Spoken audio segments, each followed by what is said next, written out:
Ну что ж, привет всем! Я рада вас снова видеть. Я рада, что вы заходите на мой канал. И сегодня мы продолжаем с вами уроки.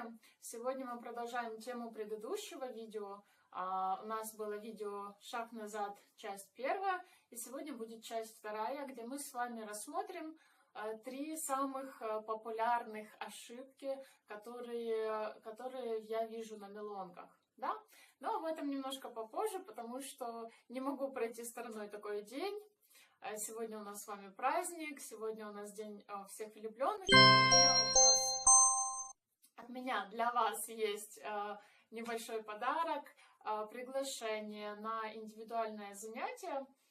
Как его можно достать, как его можно выиграть и получить, об этом будет в конце нашего видео. Это приглашение будет действительно для пары или же для одного человека. Не надо долго искать пару, можно приходить самому, если у вас пока ее нет. А так я всем желаю найти своего любимого человека, и если у вас он есть, просто наслаждаться, потому что любовь самое прекрасное чувство на самом деле, которое у нас есть. Хорошо. Включаемся в сегодняшний урок. И сегодня я предлагаю вам рассмотреть этих 3 ошибки. Хотя вот хотелось бы сразу немножко сказать, что ошибки, вот 100% ошибки, не ошибки, правильно, неправильно, в танго очень сложно сказать, потому что это социальный танец, и тут есть очень много версий, как правильно. И в самой Аргентине есть разные танго-школы, которые по-разному интерпретируют шаг, стиль танго.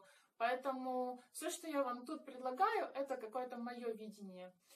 Это то, что мне нравится, это то, зачем я иду. Да? Я иду за естественностью в шаге, за естественностью танца и за эстетикой, за красотой.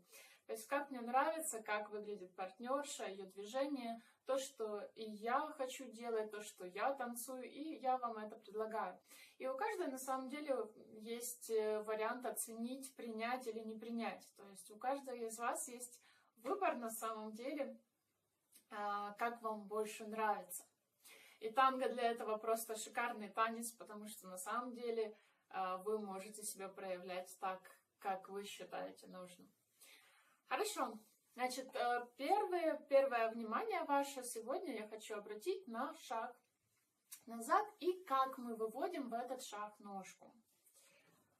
В чем, я считаю, есть ошибка, на мое мнение, когда мы высоко поднимаем ножку от пола. Когда, вот я сейчас показываю, как с моей точки зрения неправильно, чтобы вы понимали, о чем я говорю. Это вот, когда мы ходим как-то так. Возможно, я сейчас немножко утрирую, для того, чтобы это было видно и понятно. Но это очень часто встречается, поэтому я решила с вами об этом поговорить. В ту же самую тему еще один момент, когда вроде бы знают девочки, как выводить ножку и выводят ее по полу, но в конце происходит какой-то такой момент. Да, еще раз вам покажу. То есть вроде бы все хорошо, а тут раз. И это я вижу очень часто.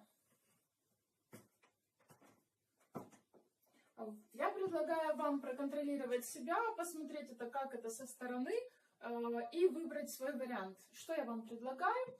Я вам предлагаю на самом деле самый простой вариант и самый стойкий вариант. Это когда мы ножку ведем по полу. И тут же ее загружаем, то есть мы ножку не отрываем от пола. Конечно, мы не вводим вот так вот и не создаем такого лишнего трения по паркету, но тем не менее мы отрываем ножечку буквально на пару миллиметров. Со стороны это выглядит, как будто мы действительно ведем ногу по полу. Да. И в конечной, то есть в крайней точке шага мы переходим на эту ножку, и шанса уже нас ее оторвать в принципе нет, потому что мы на ней стоим. То есть я вам предлагаю упражнение с первого видео. Упражнение с первого видео было, мы просто выносили ножку назад, мы вот тут вот учились забирать верхнюю часть бедра. Теперь мы тут останавливаемся в крайней точке шага и загружаем полностью свою стопу. Когда мы ее загрузили, мы приносим вторую ножку в исходное положение. Еще раз.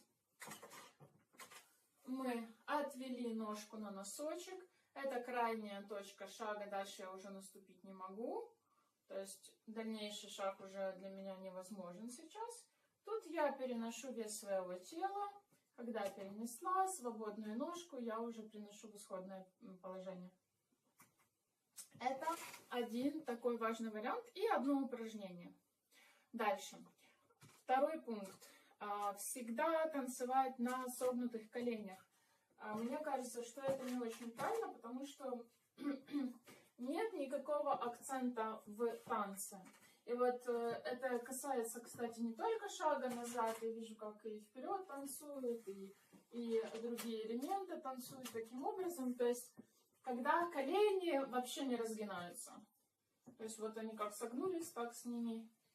Ну, вот ощущение от этого танца сейчас, вот как я хожу, вам показываю, как будто бы я чего-то боялась бы, да. То есть, это какой-то страх и такая определенная неуверенность в себе. Что я предлагаю? Я предлагаю работать коленями, то есть сгинать и разгинать колени. Есть несколько позиций. Это прямые колени, это согнутые коленки наши, и это расслабленные колени, как мы начинаем с вами танец. То же самое упражнение. Мы выносим ножку на носочек, мы переводим вес, и посередине нашего шага мы останавливаемся с вами. Вес сейчас моего тела находится посередине. Загружено 2 стопы и пяточки. И вот это очень стойкое положение, в котором я сейчас нахожусь. Я чувствую себя очень стойко. Вы можете в нем так покачаться немножко, чтобы почувствовать, действительно стоите ли вы, загружены ли ваши стопы. И тогда забрать ножку к опорной. Еще раз. Что мы делаем?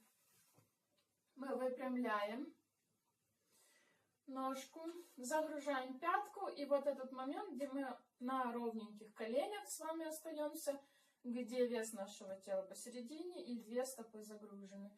Ваше внимание еще вот на эти части. То есть в танго нет такого, чтобы мы очень сильно, там, как в балете, например, или как в других танцах, да, других бальных там программ, мы не втискиваем колени куда-то аж назад. То есть колени у нас достаточно расслаблены, но они вот в этом положении прямые.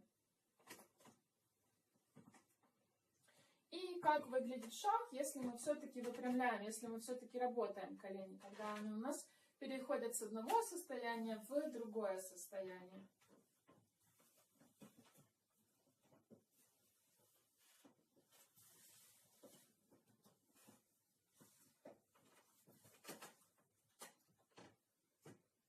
Возможно, это не очень видно на первый взгляд, но колени, тем не менее, работают в этом положении. Хорошо, это был второй момент. И третий момент – это траектория нашего шага. Траектория именно шага назад. Когда у нас с вами партнер идет, дает нам импульс на шаг назад, у нас с вами есть 2 рельсы для 2 ножек, да, и каждая идет по своей, то есть они не переплетаются.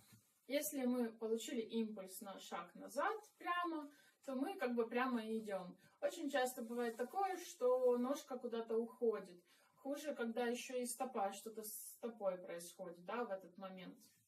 То есть, когда мы получили вроде импульс назад, но придумали, что это что-то другое. И тут у нас, сейчас на другую сторону вам покажу.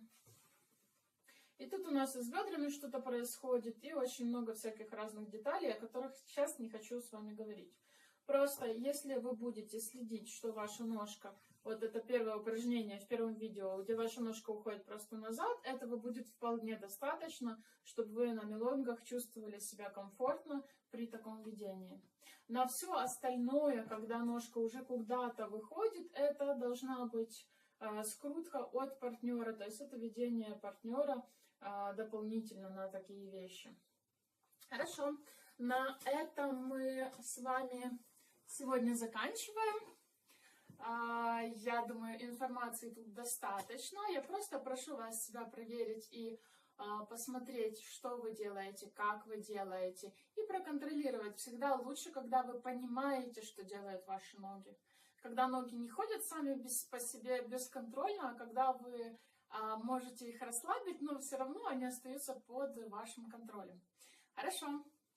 Значит, и приходим к тому, что я предлагала вам приглашение на индивидуальное занятие в паре или одному, как вам будет удобно, как у вас получится. Это приглашение я просто передам тому, кто первый напишет комментарий к этому видео. Хотелось бы, конечно, от вас услышать не просто там класс, вау или привет. Хотелось бы услышать пару слов по тематике видео, да. Я буду очень рада с вами позаниматься. Такие занятия могут быть в Киеве, могут быть в Ровно, пока в таких 2 локациях. Рада буду вас видеть, на самом деле. Буду продолжать уроки дальше. И вам всем любви и прекрасного сегодня вечера. Всем до встречи.